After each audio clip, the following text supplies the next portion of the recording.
What's up, people? Hope everybody's having a great, I don't know, it's Wednesday, so a great hump day, a great, approach to finishing out the week. I hope your week started out to be strong and, hope everybody's kind of hanging in there. In a good way. Listen, I've been speaking a lot to men a lot because I think that we actually need to have someone speak to us directly without a whole lot of just bringing in other dynamics to a conversation and keeping it nuanced on us. I think we deserve that. I also know the reason why it's not happening a lot because it requires skill, right? That's not something you hear every day, but you're going to get it here. The topic of this conversation for me, which I'm hoping that it's going to start on some level, is really about Black men and this loneliness epidemic that I'm hearing about. I certainly see it, but now it has a title. Now it has a category. Now it has a rhythm that we can explain, that we can quantify. Because when we have definition, now we have to have tools to be able to really navigate what it means to be able to have a process around navigating how that impacts other people, because we're not alone. And no matter how much we try to market, oh, I need to be by myself, I need to spend some time alone so I can gather my thoughts. No matter how much we try to market that foolishness, because that's what it is, all roads lead back to what we all know, what we're running from. Knowledge of self. Knowledge of self.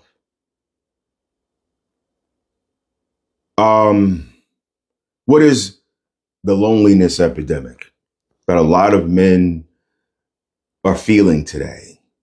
Because we don't have the vocabulary to be able to really articulate effectively what that actually means and how it relates to us. The male loneliness epidemic is, quite frankly and simply, not just about being alone, not just about solitude. Those are reactions.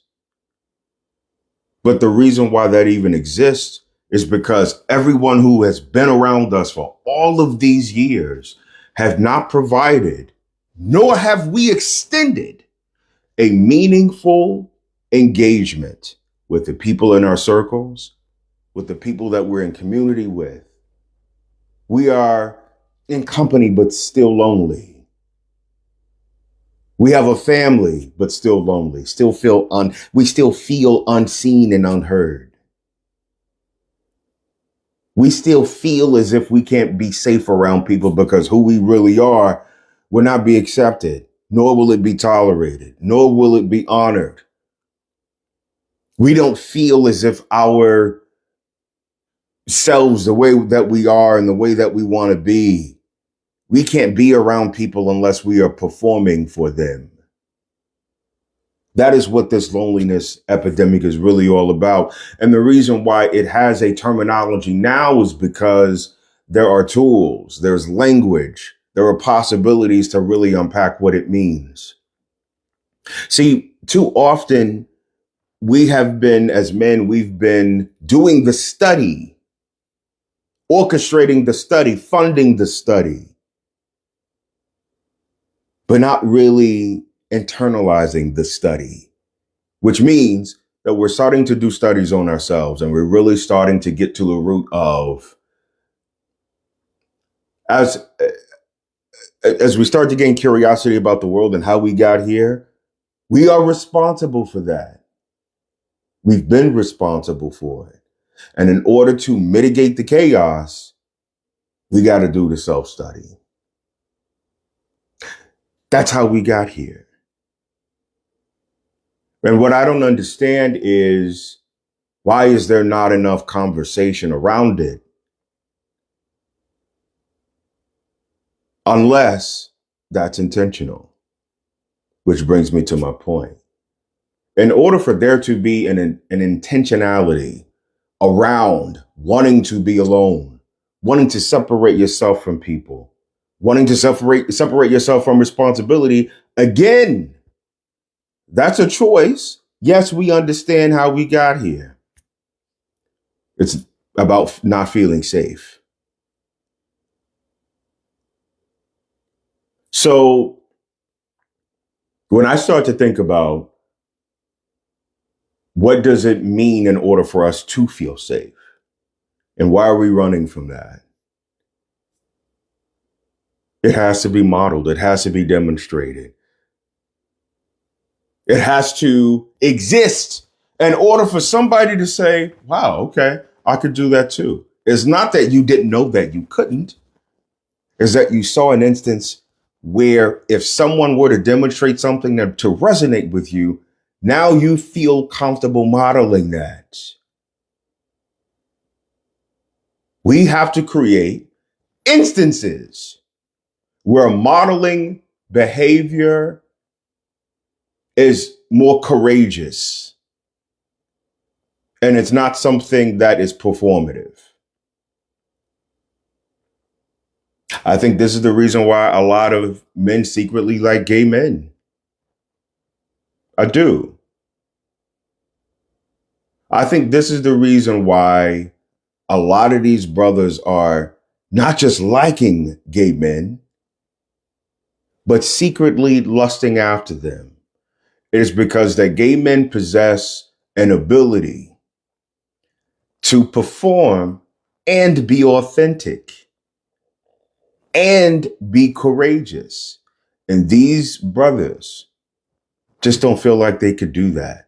Not in the same way, not in the same manner, but the spirit of being courageous, the spirit of being unique to and honoring your voice.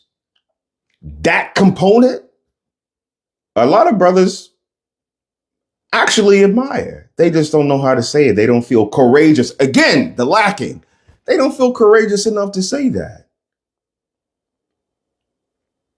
And so it shows up as this underlying hatred, this underlying disdain.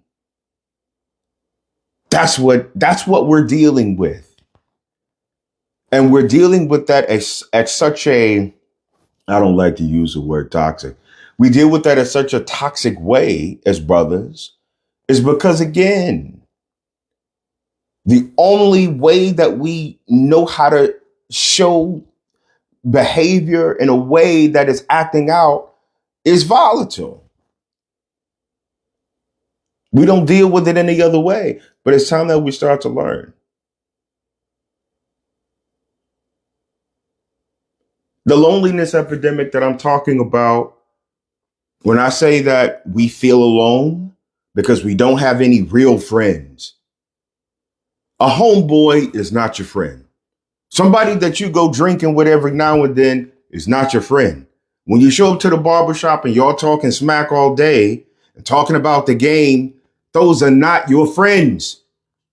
If someone that, hey, I got a couple of dollars, man, let's go take a boys trip and go get drunk over an entire weekend and chase the baddies around the beach. Those are not your friends. Those are not your friends. Friendship involves connection. Friendship requires vulnerability. Friendship requires sustenance and being substantive. Where are y'all going to get the tools to learn how to do that? You're lonely. And it has to start with that. It has to start with the acceptance. It has to start with the admission. Because we see it based on behavior, based on subject matter. A lot of these podcasts that y'all see out here with this whole these people are lonely. Because when your life is selected, which means you get to choose who's around you in such a way where you get to be intentional about what it is and how and what you are pouring into people around you, you you wouldn't see the value in being a caricature. There wouldn't be a point.